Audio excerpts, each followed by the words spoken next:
କହିଥିଲି ନବମ ପୁଅକୁ କେହି ପାମ୍ପଡ଼ି କୋଳରୁ ଛଡ଼େଇ ନେବେନି। ଏବେ ତ ସେ ପୁଅ ଚାଲିଗଲା।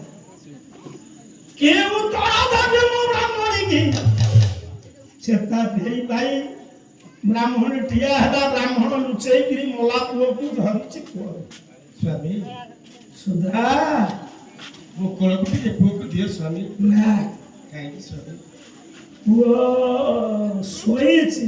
ସ୍ୱାମୀ ଇଏ ବେଳରେ ପୁଅକୁ ଦେଲେ ପୁଅ କାନ୍ଦିବ। ସ୍ୱାମୀ ପୁଅ ଶୋଇଛି ମା ଶୋଇଛି। ପୁଅ ନାଇଁ ସ୍ୱାମୀ ମୋ କୋଳକୁ ଦିଅ ଟିକେ ସ୍ୱାମୀ। ପୁଅ ଉଠିବ ମୁଁ ତୁମ କୋଳକୁ ଦେବି। ତୁମେ ତୁମ ପୁଅକୁ ପେଟା କ୍ଷୀର ପିଆଇ ଦବ। ଏ ସୁଧା ସ୍ୱାମୀ ଇଏ ପୁଅ ଯେତେବେଳେ ବଡ ହବ ହଁ ତୁମକୁ ମା ଡାକିବ ମତେ ବାପା ଡାକିବ। ବ୍ରାହ୍ମଣ ଘର ପୁଅ ବ୍ରତ ହବ। ସ୍ୱାମୀ ବାବା ବୋଉ ଆସିବ। ଆମ କୋଳ ଉଦ୍ଧାର କରିବ। ମୁଁ ମଲା ବେଳେ ପୁଅ ମୋ ପାଟିରେ ପାଣି ଦେବ। କାନ୍ଧରେ ମୋ ସ୍ୱାମୀ ଧୋଇକି ସ୍ୱାମୀ ସୁମିତ ଭାଙ୍ଗି ଯାଉ ଦେବି। ନା ସ୍ୱାମୀ ଅନେକ ଦିନ ହେଲାଣି ମା ମନଟା ମୋର ବ୍ୟାକୁଳ ହେଉଛି ସ୍ୱାମୀ। ମୋ କୋଳକୁ ଟିକେ ଦିଅ ସ୍ୱାମୀ। ସେ ବ୍ୟାକୁଳ କେବେ ତୁମର ପୂର୍ଣ୍ଣ ହେଇନି କି ପୂର୍ଣ୍ଣ ହବନି। କାହିଁକି ସ୍ୱାମୀ? ତୁମେ ପୂର୍ବ ଜନ୍ମରେ କେଉଁ କଳା ଶିଶୁର ତଣ୍ଟି ଚିପି ମାରି ଯାଇଛ। ତୁମେ ପାପିନି ମୁଁ। ଏ କଥା କାହିଁକି କହୁଛ ସ୍ୱାମୀ? ଆମ ଭାଗ୍ୟରେ ସନ୍ତାନ ସୁଖ ନାହିଁ। ତାପରେ ପୁଅ କଣ? ଆମେ କେବେ ପୁଅ ଝିଅର ବାପା ମା ହେଇପାରିବା ନାହିଁ। ତାମାନେ ଇଏ ନବମ ସନ୍ତାନଟି ଇଏ ସବୁଦିନ ପାଇଁ ଶୋଇବ ନା ବିଧାତା ତ ଇଏ ଗତିରେ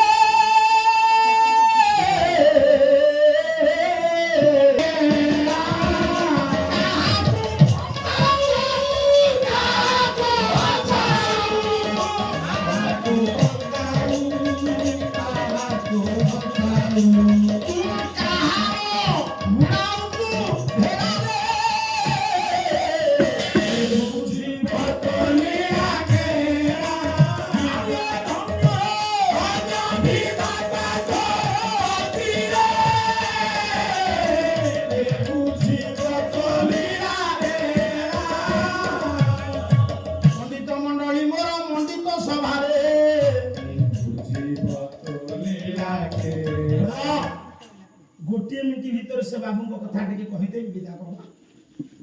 ब्राह्मण ब्राह्मणी कर पुओ मरिकी पड़ी ये केमिति कौन हम भागवत कथा ये से धर कौन बुझ पुओ बंचब कि न बंचब कहीं पुओ मले ये पुओ पचारि बंशीर कथा दिने राधा विचार कले यही जो बंशी 7टी रंध्र पोड़ा है भीतर पोला या भीतर की से जहाँ पड़े कि तरु पल्लवित हो प्रथम रंध्र हुए द्वितीय रंध्र तृतीय रंध्र मृदु चतुर्थ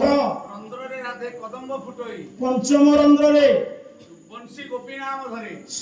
राधे राधे डाक दिए षष्ठ रंध्र पर सप्तम रंध्र कथा मते अगोचर चकित हळदी ब्रह्मा इंद्र हर बाज वंशी अभिरा काहे की एमिति हेछि ना ये होछि वंशीर मादकता कोन कोन हुए तार दर्शन कोन ना ये माने कहले ये वंशी की आमे कोन करबा ना लुचेई की जमुना को फिंगी देले कि गोपी माने राधा विचार कर आउ थब जे कृष्ण हमको हगान नले क्षीर दउची को नारी ता पिला को छाडी दउची कजळ बिंदुची को नारी से छाडी दउची राधा बुद्धिमती विज्ञा प्रज्ञा शिक्षिता सर्वगुण संपन्ना माँ आल्हादिनी चिदिमय चिनिमय राधा ब्रजविलासिनी प्रेम कांगरिनी आल्हादिनी राधा डायलॉग डेलीवरी केमिति देखो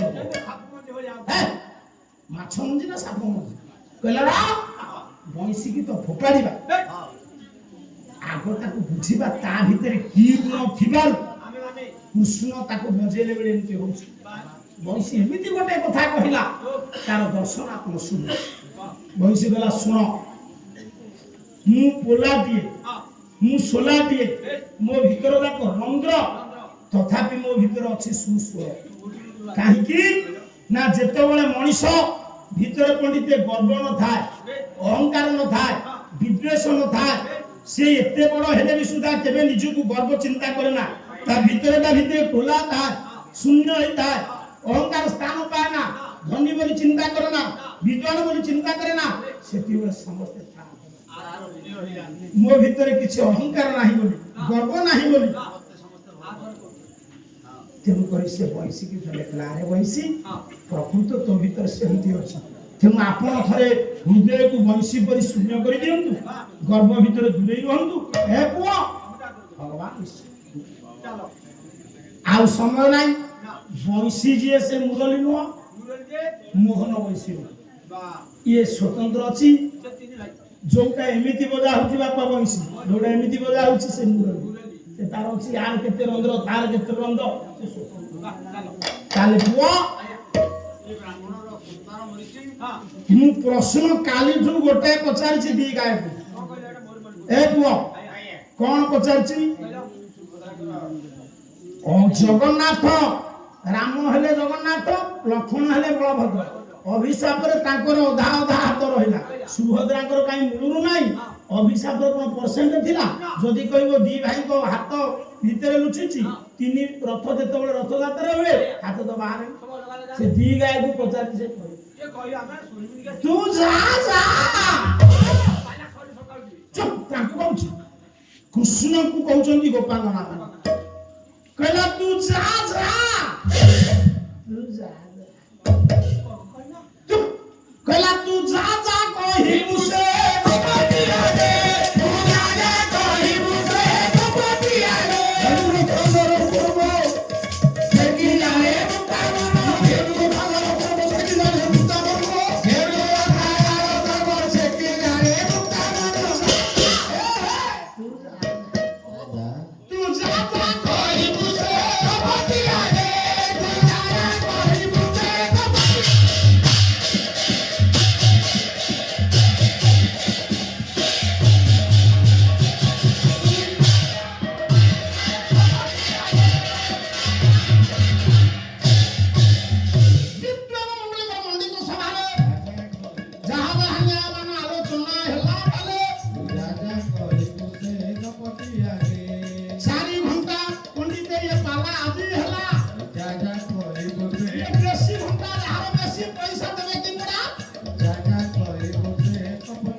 पैसा नहीं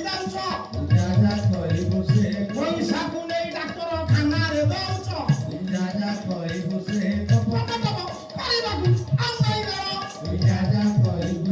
चारिपद कथा मोर जो विषय से नायक नहीं विषय नहीं कोठा बाड़ी बिना किसी प्रयोजन नहीं मुंड लगे पंचनाले मोर मुंड लाग भाई तुम टका थिला मोर किबा लाभ अछि अनुष्ठान को 5000 दान कि देइछि समस्त के नना तू अछि होई हरि बोल संग पर मान देव हुलो